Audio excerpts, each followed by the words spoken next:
High বন্ধুরা, দেখো তোমাদের আর একটা জিনিস দেখায়। আমরা কাজের সাইডে কিভাবে মেশিন ঠেলে ঠেলে নিয়ে যাচ্ছি। এর একটাই কারণ, যেখান থেকে আমরা মেশিন নিই ওখান থেকে কাজের সাইড একদম কাছাকাছি, যার জন্য আর গাড়িতে ওঠানো হয়নি। সবাই মিলে ঠেলে ঠেলে কাজের সাইডে নিয়ে যাওয়া হয়েছে। এরপর তো আবার ড্রেস চেঞ্জ করতে হবে সবাইকে। আমি দেখো ড্রেস এখন চেঞ্জ করে চলে এসেছি। এসে দেখি সিমেন্ট গাড়িও চলে এসছে, যার জন্য এখন সবাই মিলে এই সিমেন্ট খালি করা হচ্ছে গাড়ি। এই সিমেন্ট গাড়ি খালি করার পরে সব কিছু রেডি করে তারপর কাজ স্টার্ট করতে হবে। দেখো আজ চলে এসছি একটা স্ল্যাবে, ডবল কোনি স্ল্যাব আছে, 60 বস্তা মতো সিমেন্টের কাজ হবে। আমরা টোটাল এসছি 10 জন।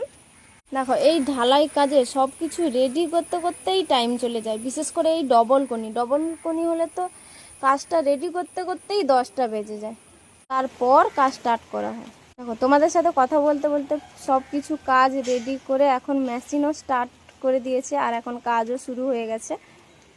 দেখো তোমরা তো জানো আমি কেরালাতে ঢালাই কাজ করি, কতটা কষ্টের কাজ এই কাজ।